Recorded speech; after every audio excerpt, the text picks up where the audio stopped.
Hey, welcome everybody to our CPBS webinar. We'll give everybody a minute to trickle into the room here, and then we'll get going.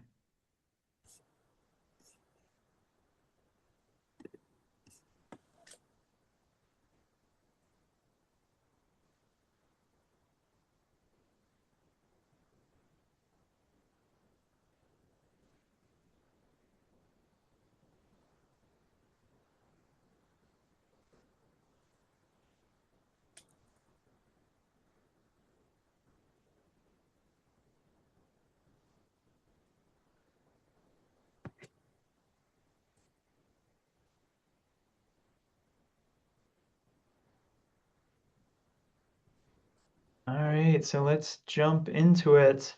So welcome everybody to our Center for Pedestrian and Bicyclist Safety webinar titled State DOT's Adoption and Use of Emerging Data Sources for Active Transportation, presented by Dr. Zhao Qin, Dr. Yang Li, and Mohammed Abrari Vajari. My name is Nick Frenchek. I'm the director for the Center for Pedestrian and Bicyclist Safety and a professor in the Civil Engineering Department at the University of New Mexico. Our center is a US DOT-supported university transportation center that we'll have it's a 5-year center. We're about halfway through. We consist of University of New Mexico, San Diego State University, University of California, Berkeley, University of Tennessee, Knoxville, and University of Wisconsin, Milwaukee. So please feel free to check out our website, pedbikesafety.org. We've got a ton of research projects going on. You can check those out. We've also got our webinar series. We should be posting some webinars for 2026 soon. You can also sign up for our monthly newsletter. If you go to our website, go to the bottom there, you can put in your email address. And you can also follow us on LinkedIn, where we're always posting new papers and presentations and things like that. So throughout today's presentation, if you have any questions or comments or anything like that, you can put those in the Q&A box. So at the bottom of your screen, there should be a Q&A option. So if you click that, you can put your questions in there. And we'll have a Q&A session at the end of the presentation, and our program manager, Ben Garland, will be moderating that. All right, so without further ado, let's jump into it. So we've got, I think, 2 or 3 presenters today. Dr. Yang Li was leading this project. I see that he logged in here, so I'll provide a bio for him as well. But first we have Dr. Zhao Qin, is the Richard and Joanne Grigg Professor in Civil and Environmental Engineering at the University of Wisconsin-Milwaukee, and the Director of the UWM Institute for Physical Infrastructure and Transportation. Dr. Qin has over 25 years of research and teaching experience in the transportation field. He is the co-author of over 150 articles and technical reports, a recipient of several Best Paper Awards, and a co-author of the textbook Highway Safety Analytics and Modeling, published by Elsevier. Dr. Qin received his PhD from the University of Connecticut. Next, we have Dr. Yang Li, who is a research scientist at the University of Wisconsin-Milwaukee's Institute for Physical Infrastructure and Transportation. His research focuses on vulnerable road user safety and the application of statistical and machine learning methods to large-scale transportation data sets. He has contributed to multiple US DOT and state-funded initiatives involving safety analysis, data governance, and emerging transportation data sources. And finally, we have Mohammed Abrari Vajari, is a PhD student in Civil and Environmental Engineering at the University of Wisconsin-Milwaukee. His research focuses on traffic safety analysis, active transportation, and statistical and econometric modeling in transportation engineering. And with that, I will hand it over to our presenters. Well, thank you, Professor Frenchek, for the kind introduction. My name is Xiao Qin. And I will be co-presenting with my PhD student, Mohammed. And we're very excited to have this opportunity to present some research sponsored through the Center for Pedestrian and Bicycle Safety. Today, we're not talking about emerging data sources or technologies. We're more interested in exploring the technology adoption from the state DOT, which is very, very important aspect. We want to understand, the thoughts, the decision-making process, the pushes and pulls behind all this. So with that, we're going to start the presentation.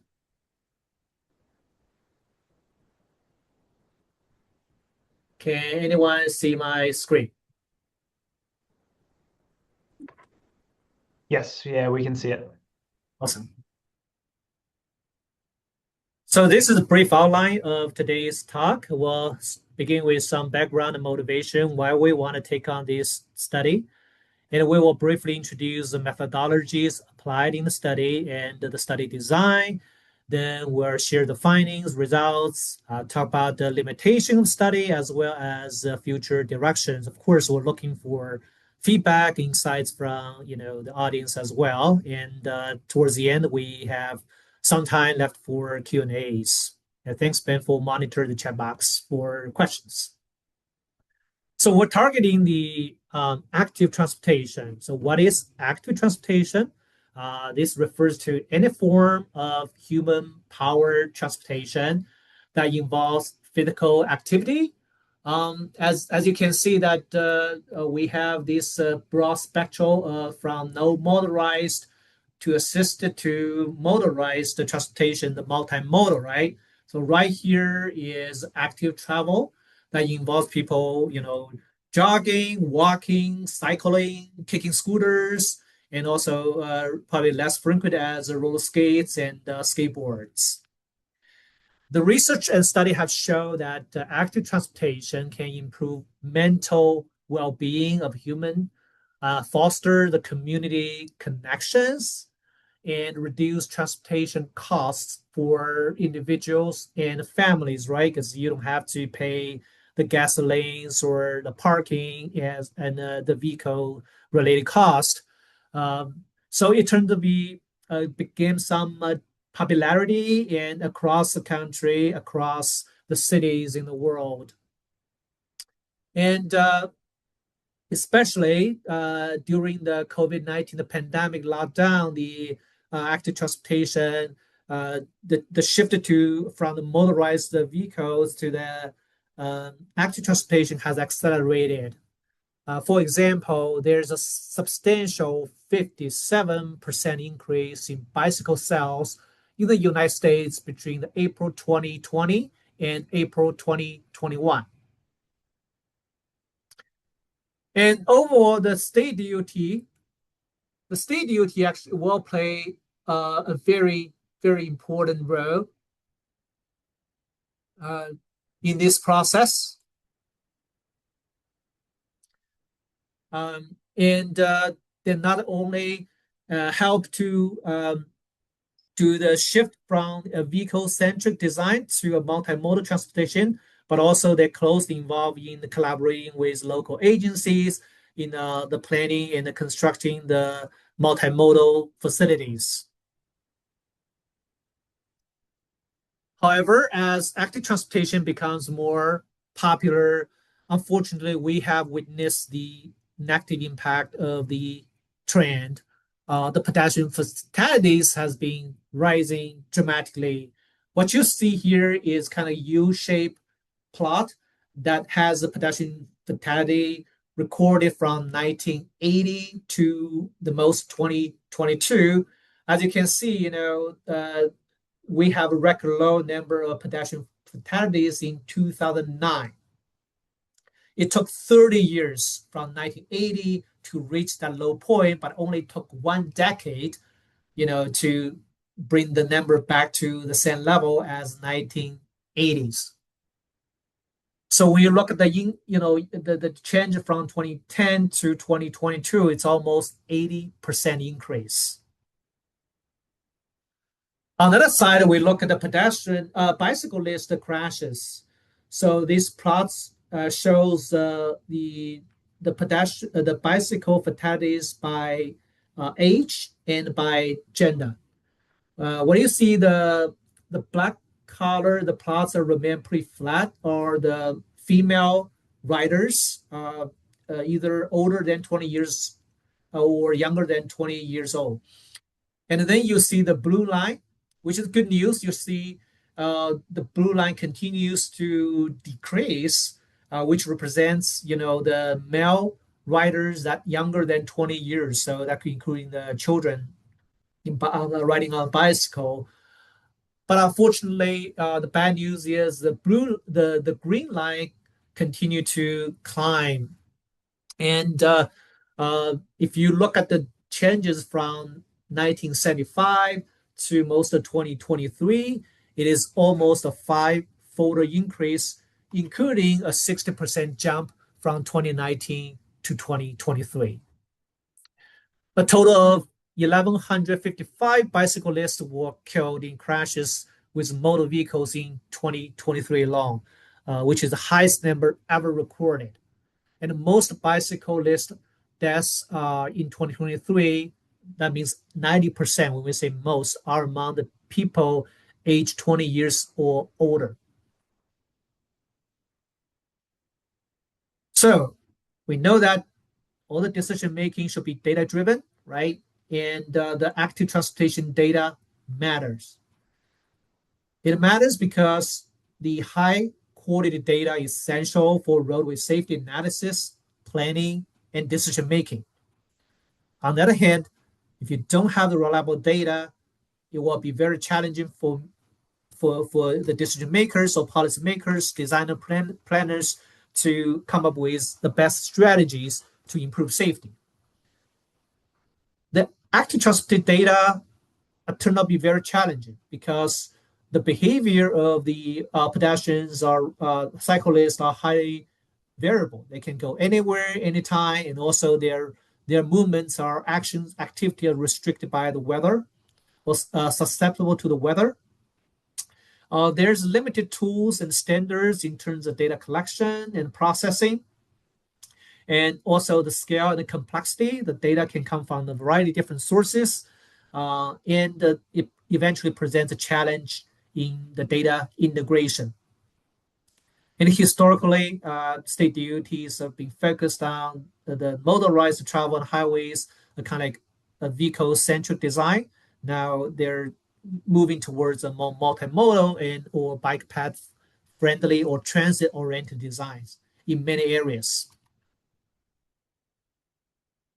So we're living in a technology area, right? The technology have advanced so much. Every day there will be new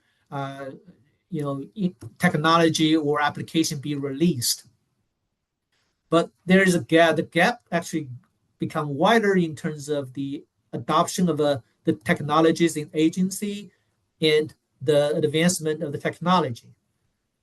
We know those tools and data sources can provide better information on active transportation activities and the infrastructure usage and condition, such as the artificial intelligence tools that can use the video analytics to identify and extract features, to do the vehicle counts, to estimate the surrogate safety measures by figuring out the conflicts between pedestrians and vehicles. The Internet of Things can really create that connectivity between the road users. Doesn't matter you're driving or you're walking. Cross data provides another rich source. You can harvest information through the Strava, through street lights data, and other technology like computer vision, remote sensory, and LLM, which is large language model, such as the ones used in ChatGPT, can also help to processing and analyzing data in addition to the virtual reality and the GIS. So these tools and data can improve monitoring, safety analysis, and planning for active transportation users. And we know that, however, adoption remains limited and uneven across DOTs. So here comes our research questions.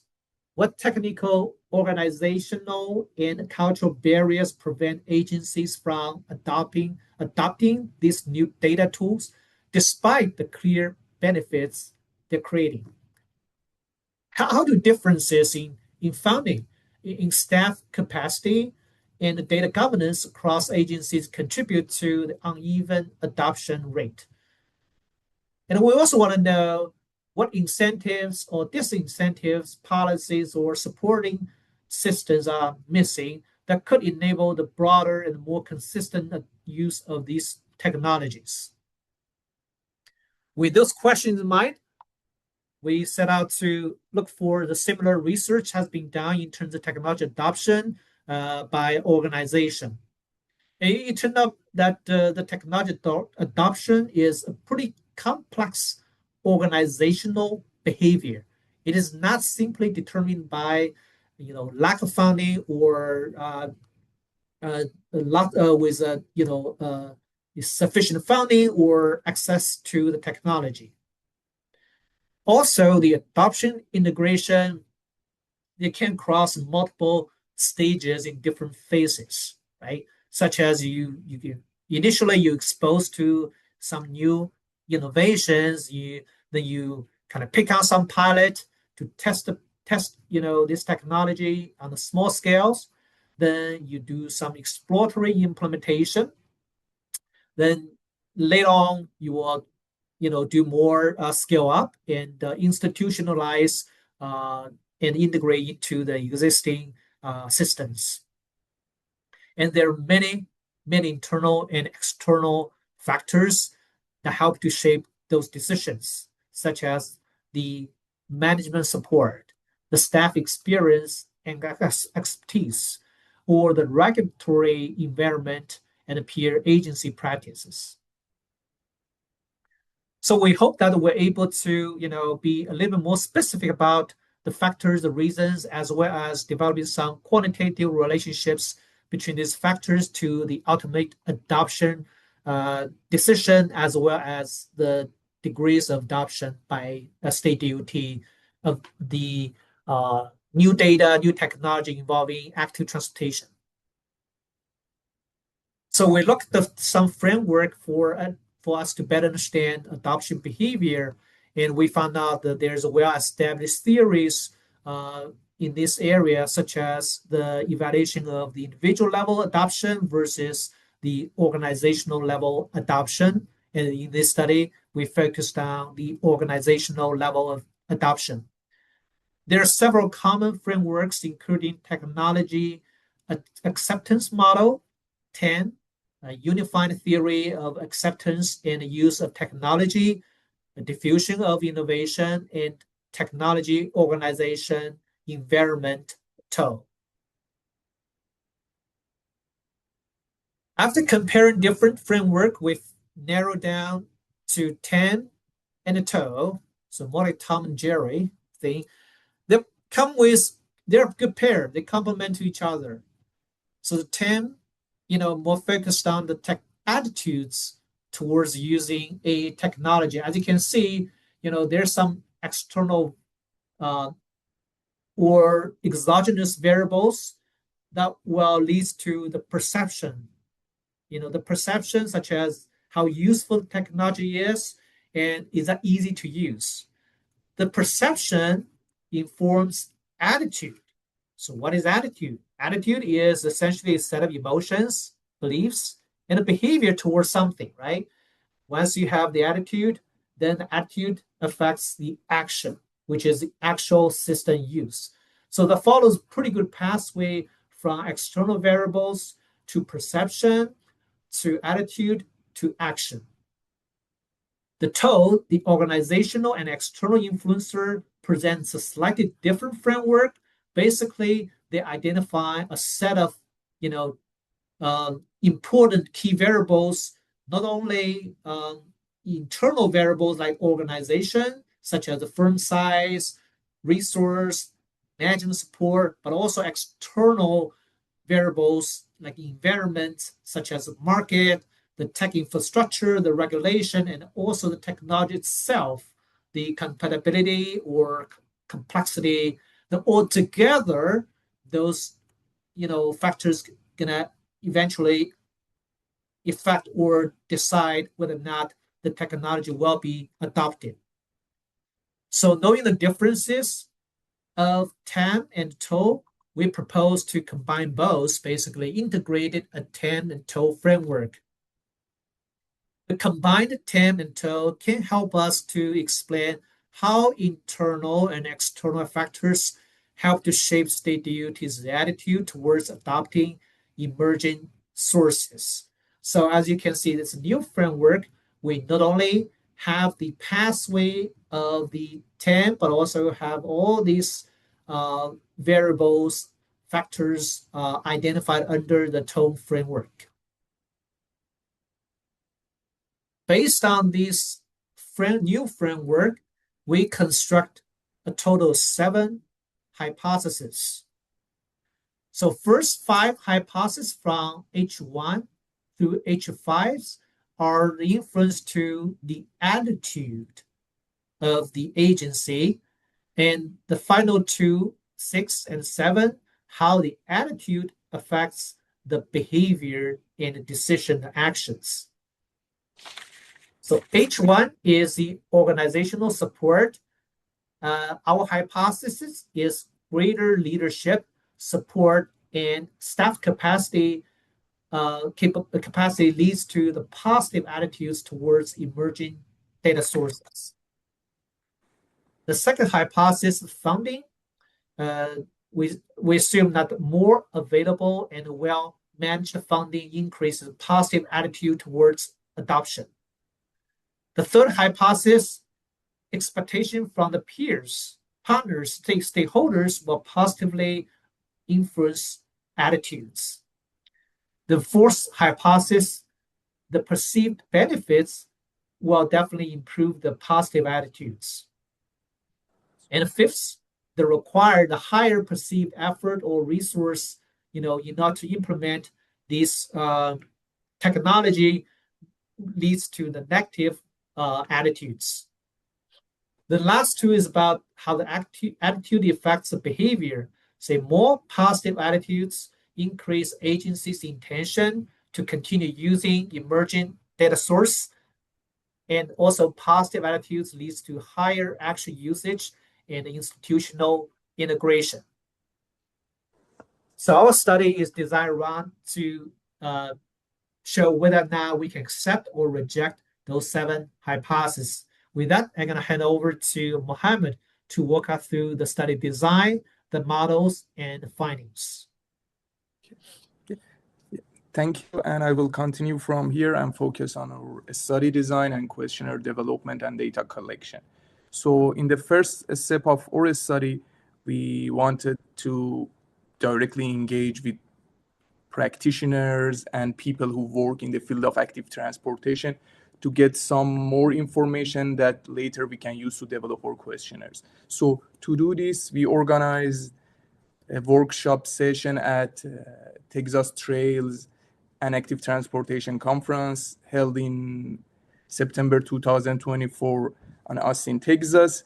And during this workshop, basically, it was a great opportunity to have real-time interactions with planners, practitioners, active transportation advocates, and basically it helped us to understand what they think about active transportation, new data sources, what are the challenges and benefits of new data sources in active transportation. So specifically, our workshop had 3 main themes. In the first part, we discussed why it's necessary to transition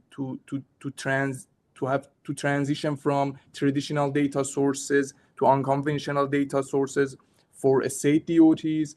Then we talked and addressed what's the organizational behavior, specifically, in DOTs toward these unconventional data sources and technologies.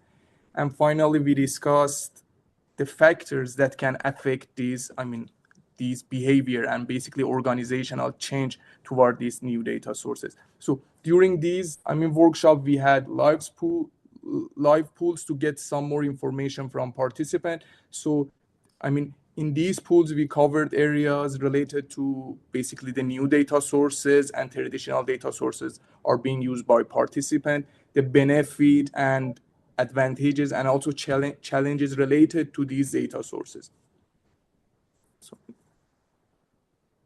So here is basically the summary of the result of the workshop. So approximately we had 30 individuals. Most of them were from public sector in Texas. And based on the results, we noticed that just maybe 10% of the participants had experience of working with new technologies and data sources. So most of them were not familiar with new data sources, such as, using image processing for counting or crowdsourced data. So the level of usage was minimal among participants. Related to, benefits of the new data sources, they mentioned, okay, these data can be used and support better decision making. And some of them mentioned maybe these new data sources are even more accurate compared to traditional data sources. But at the same time, they raised some questions related to reliability of, new data sources.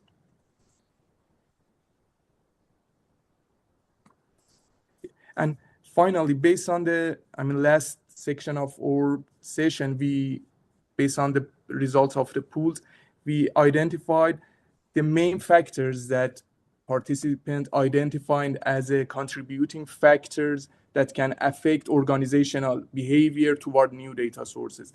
These factors include leadership support and staff capacity, funding availability, peer industry pressure, and perceived benefits and required resources which are related to new data sources. So later we are going to explain that we use these items to measure the organizational behavior. So we use the data from our workshop session to design our survey, because actually the survey provided a valuable information for us, but it was very limited in terms of size and location. So we wanted to conduct more comprehensive study of DOTs across the country. So we designed a nationwide survey. So our survey included three main parts. The first part was related to respondents and agencies' background. The second part was related to if they use imaging data sources and duration of use, types of the data basically they use, and other factors related to new data sources. And the last part, which basically was the main part of our questionnaire, was related to TAM-TO constructs, which kind of measures the organizational behavior. So we used Quartlex, which is a basically online and user-friendly platform to design the questionnaire, and we then directly send this questionnaire to pedestrian and bicycle coordinators at DOTs, and we ask them to complete the questionnaire or just forward them to most related, staff. And the survey was open during fall and winter 2024, and we send multiple reminders during the winter to encourage the participation. And here is the explanation of basically our questionnaire. It included 12 questions. We use different types of questions: multiple choice questions, Likert statement, and open-ended questions. Again, as I said, the main part was related to question number 9, which we tried to model and measure the organizational behavior toward new data sources. It included 60 statements, which in next slide I will explain. So overall, for question number 9, we had 8 constructs, and for each construct was measured using 2 items. So the first 5 constructs were related to kind of contributing factors or underlying factors that were identified based on literature and the workshop. And as Dr. Chen mentioned, we hypothesized that these factors will affect organizational attitude directly, and later indirectly the level of the usage of new data sources and technologies within DOTs. So the first 5 items are related to contributing factors. The next item is related to attitudes toward new data sources, which basically measures the overall positive or negative perception of the data sources within an agency. And finally, we had outcomes, which is classified to 2 levels. The first level is related to level of the usage and integration, which basically measures the current level of usage. And another part is related to behavior intention to use, which is kind of related to future plans. So in our outcomes, we measured the current usage and also the future plans. So overall, we received 54 responses, and out of these, responses, 31 responses were valid and completed, and we use that for analysis. These responses came from 26 states plus Washington, D.C., and those states are highlighted in green on the right side map. You can see from most of the states we got one answer, but from 3 states we had more than one answers, but they were from different roles. So we decided to keep those answers for final analysis. Okay. Here is a quick explanation of descriptive statistic related to, questions. So here you can see the job roles of the respondents. You can see 16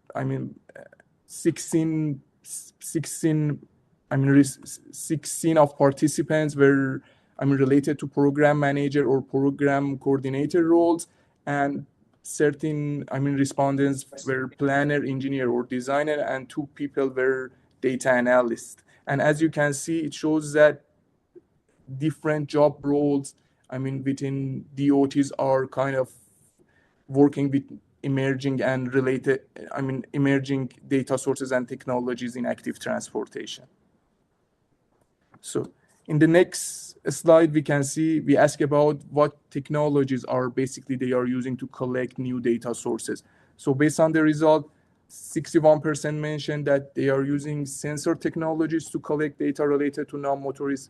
50% mentioned that they are using some form of image processing and computer vision to collect data of non-motorists, including, counting pedestrian and bicyclists, and also facility data collection. Approximately 50% mentioned that they are using mapping technologies and crowdsourced data to estimate for different applications such as estimating non-motorist value. And finally, 20% mentioned that some new technologies like Internet of Things, IoT, to improve non-motorist safety. Then we ask about the primary application of these emerging data sources in their agency. Almost 80% of the respondents mentioned that the main application of these new data sources is to improve the non-motorist safety. Then 60% mentioned urban planning and development. And finally, about 60% mentioned just for traffic management and control. And only 10% mentioned they are using to get public engagement and feedback from, people related to, transportation network. And here is the result related to the funding strategies of, DOTs related to emerging data sources, specifically related to active transportation. Almost 50% of the respondents mentioned that lack of sustainable funding for using emerging and new technologies in active transportation. 50% mentioned that they have some kind of sustainable funding, but 20% mentioned that they are dependent to external funding for using these emerging technologies and new data sources. And here is the summary of the or main part, structural equation modeling. So because the main point here in our analysis is that because we had kind of relatively a small sample size, so it was very important before conducting analysis to make sure our data is reliable. So we checked several key criteria to make sure that our constructs are reliable and we can perform a structural equation modeling. So again, because our sample size was relatively low, instead of using SEM and classical covariance-based SEM, we decided to use PLS SEM, which is a kind of version designed for analyzing low sample size data sets. And we use PLS SEM to do path analysis. On the right hand side, we can see the main ratings of adoption for these specific factors here, we can see the perceived benefits basically has the highest score. So it shows that the participants believes that, the perceived benefits of new data sources is significant. In the second rank, we have peer pressure. So at the same time, they believe that there is a peer pressure or influence from other DOTs on their DOTs to use these data sources. At the same time, the funding got low score, and it means that they believe that the funding is not sufficient. And for actual usage, basically the level of usage got lower scored compared to, future intention to use. So it means that the level of the usage, they plan to expand the level of the usage in future. However, the usage is kind of minimal currently. So here is the result for our final pass analysis. You can see out of 7 hypotheses, 4 are supported. So basically our first hypothesis, which says organizational support, which is related to manager support or staff readiness and staff skills, has a significant effect on attitude. So it means that organizational support can first affect the attitude and later affect the usage of emerging technologies and data sources within DOTs. Interestingly, funding showed no significant effect. It basically shows that funding is not a significant predictor of actual usage of emerging data sources. Perceived benefit, which is related to benefits of the emerging data sources, also showed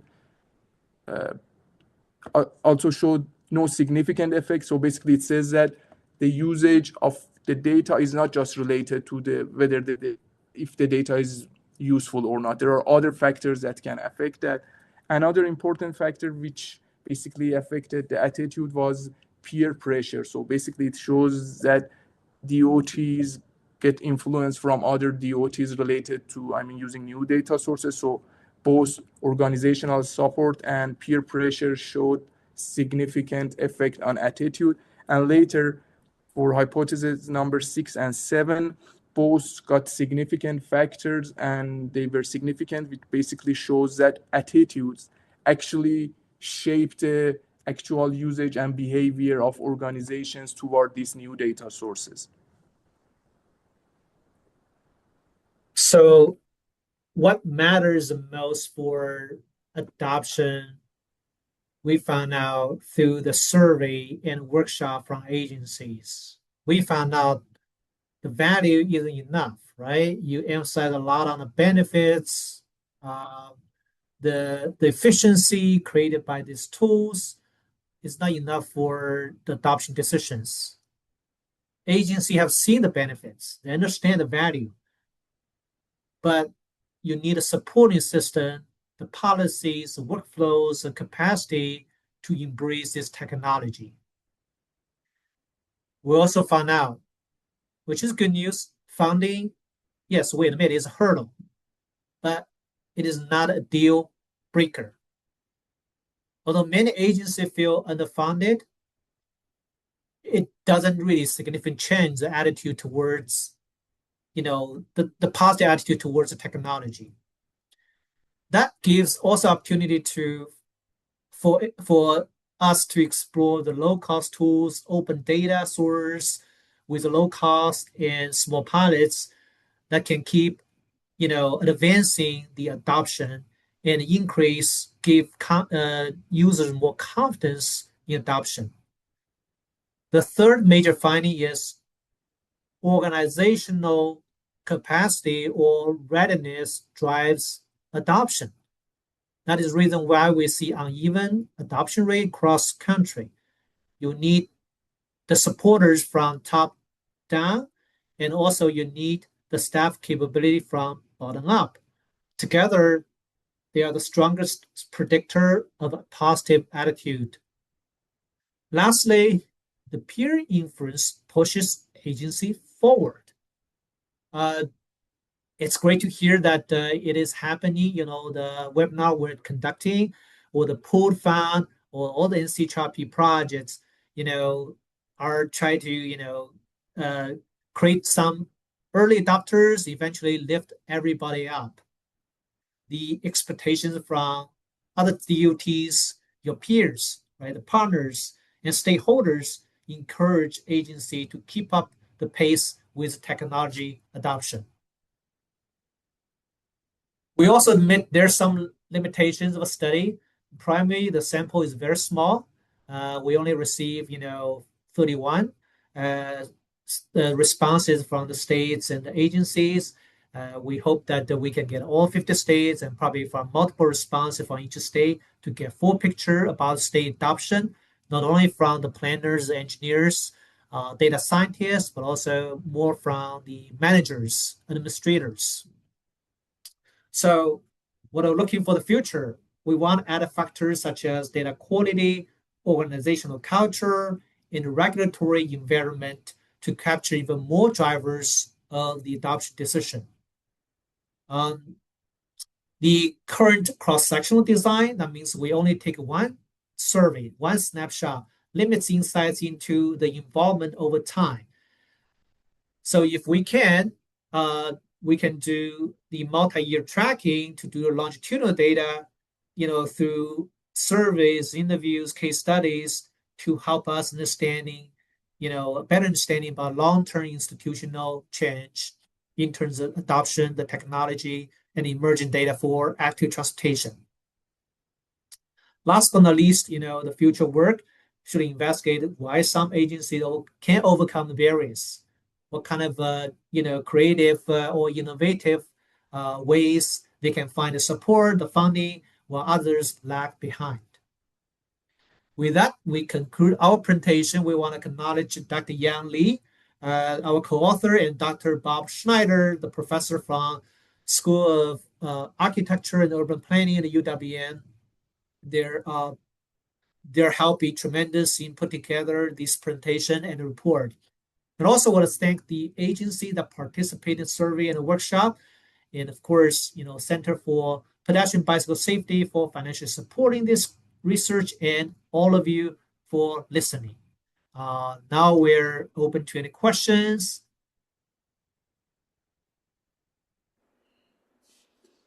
All right, I can read off a few of the questions for you guys.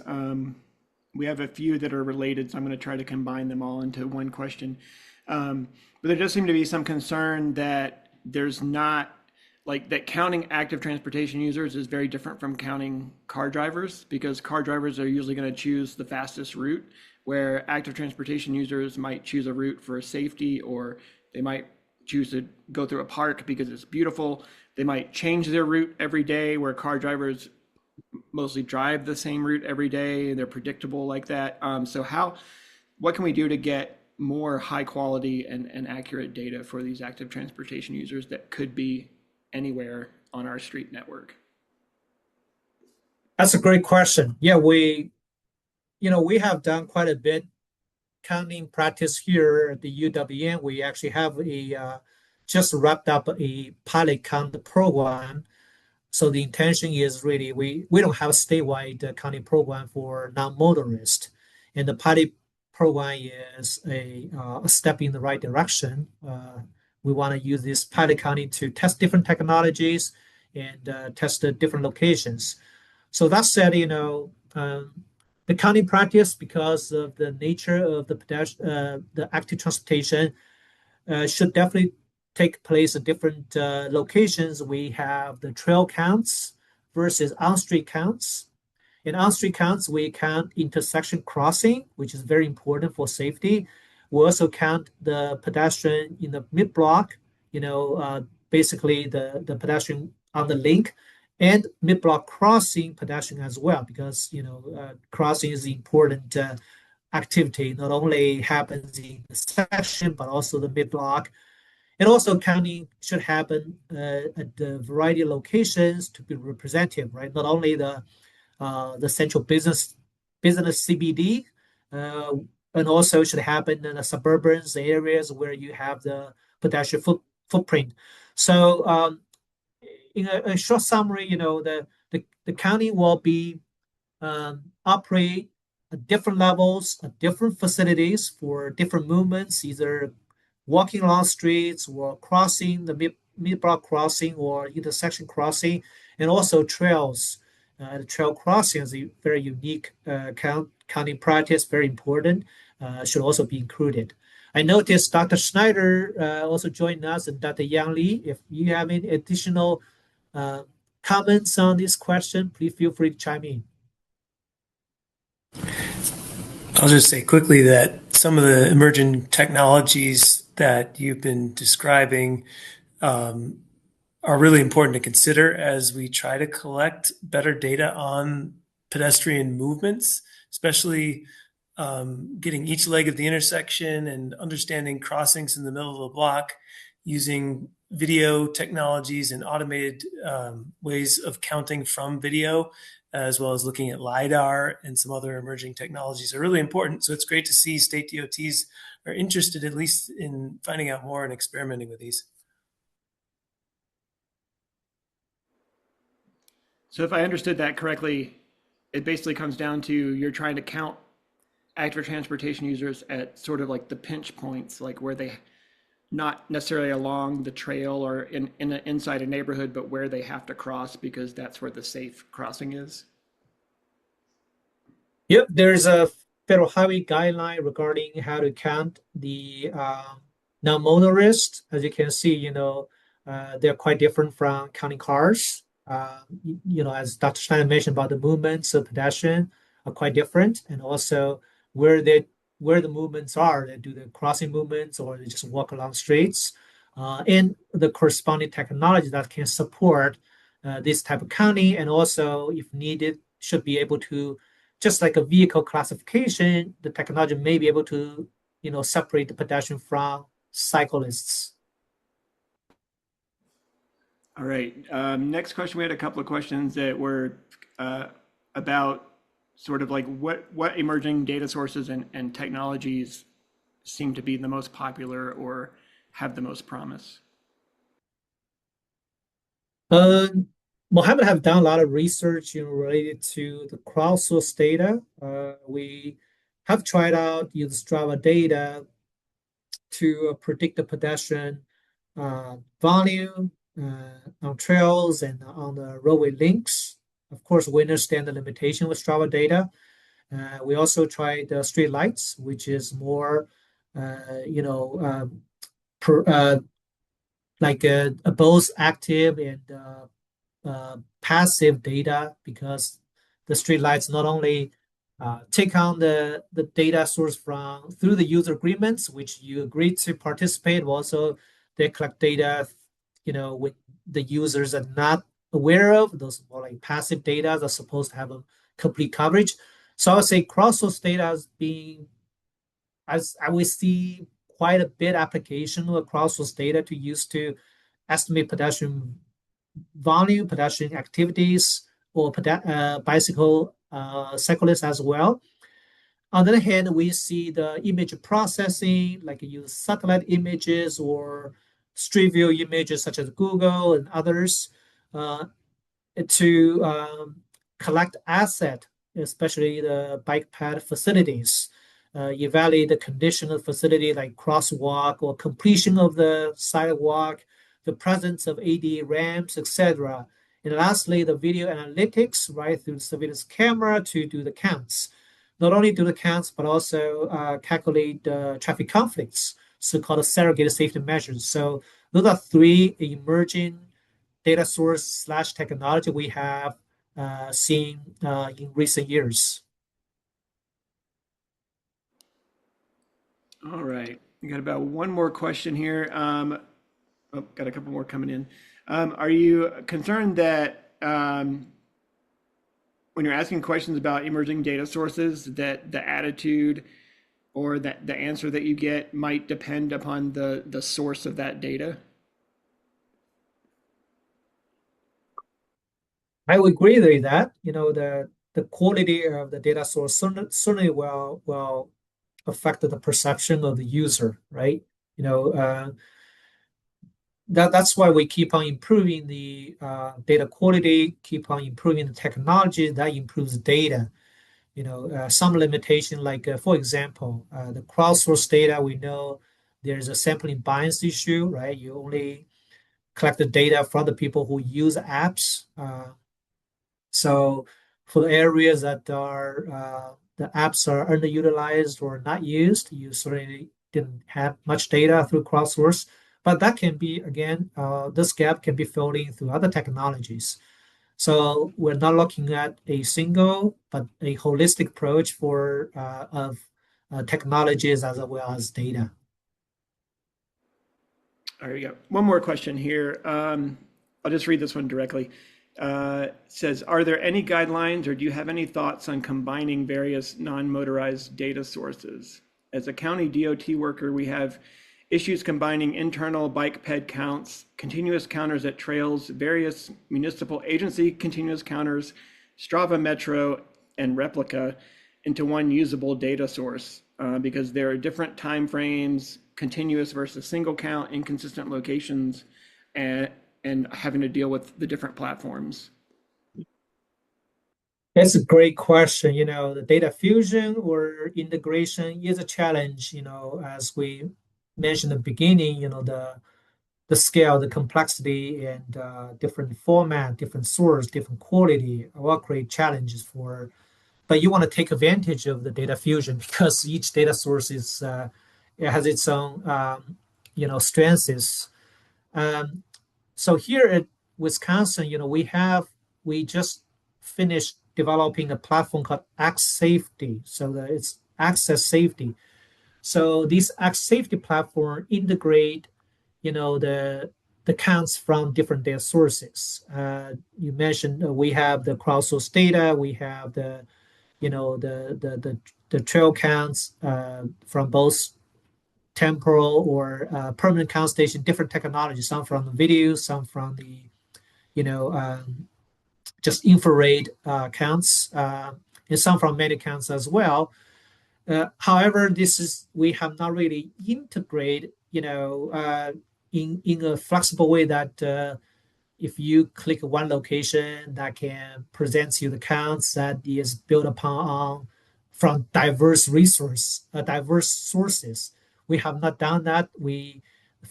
For now, the platform simply presents, where the data are at the single location. So if you look at location, oh, you have the cross source available, you have some temporary counts, or you have a permanent count nearby. But we haven't really done the integration part. The platform is just the first step to put everything in one place. Then the integration will certainly be the next thing we wanna tackle.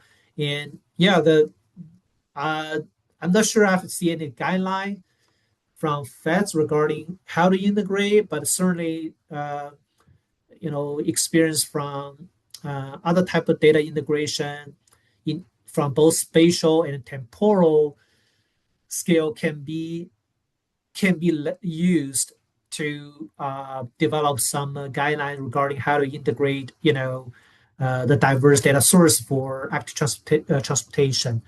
Dr. Schneider or Mohammed, if you have any thoughts, feel free to add. I'll just say, I think it's a real challenge. It's a great question here, and you answered it well, Dr. Chin. It depends often on what the purpose of the data collection is to start with. Are we trying to get a sense of exposure for crash or safety analysis? Are we trying to understand demand in different places for non-motorized modes? Are we trying to track trends over time? Each of those questions might have a slightly different need for data collection type, and then the technologies that go along with it. And so the whole field is still developing, because pedestrians and bicyclists are so complex in their movements and the technologies are changing over time. We're trying to still figure out what are the right ways to put together a full program and integrate the data. So I do think that this is something that agencies will be figuring out more in the coming years, but it has been still in an experimental phase a lot around at the agencies so far today. Thank you, Bob. All right. Well, if you guys, we're done with the Q&A. So if you guys have any closing thoughts, now's the time, and then I'll let Nick close us out. All right, just want to thank Ben, thank you for coordinating this webinar. It's been a great opportunity. It's fun to share our studies, and of course, thank the Center for Pedestrian Bicycle Safety for sponsoring this topic. This is a conventional research topic, right? Most of the research deal with data methodologies, and this one deal with the technology adoption. But we are committed to this topic. We think this topic is very important because all the research eventually will want to useful research to be in the hands of practitioners. Yeah, thank you, Zhao and team. Awesome presentation. Yeah, it's super exciting to see all the new technologies out there. It's more exciting to see them being adopted, and like everybody said, it's going to be interesting to see what works best for which uses. So yeah, thank you everybody for attending. Thank you to the research team for presenting and doing the research. And again, just a reminder, feel free to check out our Center for Pedestrian and Bicyclist Safety website. Check out our other webinars, sign up for our newsletter, and hope everybody has a good holiday season. Thanks, everybody.